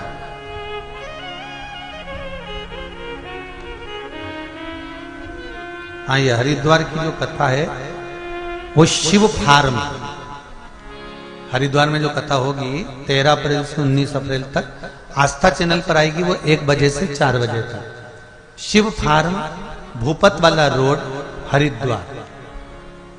और कथा करवा रहा है मर्दा परिवार हैदराबाद से, ये लोग कथा करा रहे हैं। एक बार जोरदार ताली बजाएं मर्दा परिवार हैदराबाद वालों के लिए, जिन्होंने आज की पूरी शिव पुराण सुनने के लिए अभी चैनल को सब्सक्राइब करें और वीडियो को लाइक जरूर करें। शिव कथा कर, ब्रह्मा जी सृष्टि की रचना नहीं कर रहे, इंदु ब्राह्मण एक लोटा जल का लेकर जाता है, बेलपत्री के वृक्ष के नीचे पार्थिव शिवलिंग का निर्माण करता है, पूजन करता है, उसका विसर्जन करता है। शिव जी प्रसन्न हो गए, मांग तुझे क्या चाहिए। पार्थिव शिवलिंग जब सांसारिक मनुष्य अपने हाथों से निर्माण करता है ना, स्वयं पार्थिव शिवलिंग का निर्माण किसी दूसरे से नहीं करवाना चाहिए। आजकल पार्थिव शिवलिंग का निर्माण नई नई डिजाइन से लोग करने लगे, ये अलग बात है, परंतु नियम पार्थिव शिवलिंग का जो नियम है, आजकल तो लोग भगवान का मुख बनाते हैं या वो अन्य स्वरूप बनाते हैं, पर पार्थिव शिवलिंग का जो निर्माण का विधान है, आप जैसा ब्रह्मा और विष्णु ने शिवलिंग प्रकट करा था, बस वैसा ही वैसा शिवलिंग भगवान शंकर का प्रकट कर लीजिए, वैसा की वैसे ही शिवलिंग का निर्माण कर लीजिए। और शिवलिंग का निर्माण आप स्वयं अपने हाथों से करिए। क्यों? क्योंकि लिंग पुराण के अंतर्गत आता है, जब सांसारिक मनुष्य अपने हाथों से किसी ब्राह्मण के साक्षी में बैठकर स्वयं यजमान जब शिवलिंग का निर्माण करता है, तो उसके हाथ की अगर कोई रेखा बेकार भी है तो शिवलिंग को बनाते बनाते वो रेखा सुधर जाती है। और रेखा का निर्माण अगर गलत भी हो गया है तो वो संवर जाता है।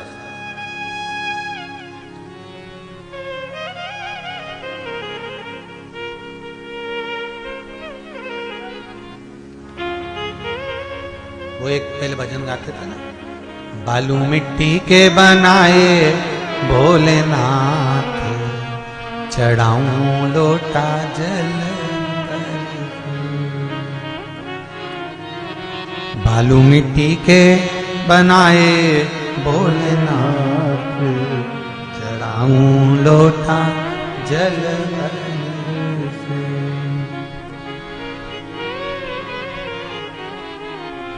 एक वर तुम देना भोले, अखंड सौभाग्य हो जाऊं। एक वर तुम देना भोले, अखंड सौभाग्य हो जाऊं। हे शिव, ऐसी कृपा करना, मेरा अखंड सौभाग्य।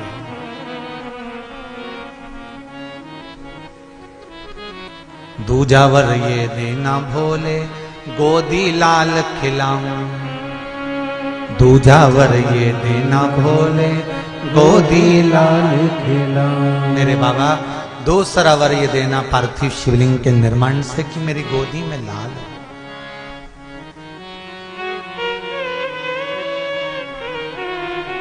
तीजा वर ये देना भोले, अखंड भंडार भरा हो। मेरा घर भंडार भरा हुआ हो, सुख समृद्धि वैभव प्रतिष्ठा यश कीर्ति सब समाहित।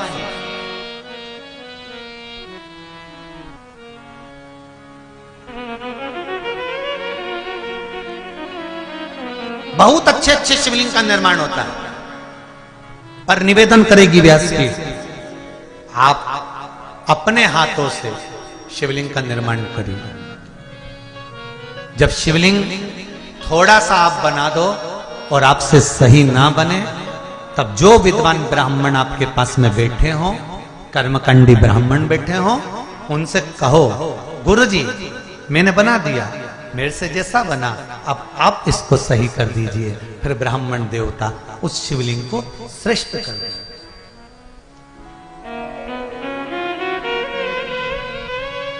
हमें बहुत सारी पूजन करना नहीं आती, थोड़ी करो। और ये मत सोचो कि गलत हो जाएगी तो भगवान रूठ जाएंगे। नहीं नहीं नहीं नहीं, भगवान तो रूठते ही नहीं। ये कर्माबाई का चरित्र कितना सुंदर कहता है। कर्माबाई जी को आज माता कर्मा जी की जयंती है। आप सभी को माँ कर्मा जयंती की बहुत बहुत बधाई हो। माँ कर्मा के जन्म दिवस की बधाई है। संपूर्ण साहू समाज को बहुत बहुत बधाई, और साहू समाज को ही नहीं, संपूर्ण विश्व को मां कर्मा जैसे भक्त की प्रागट्य की बधाई है, जिन्होंने भगवान जगन्नाथ को आवाज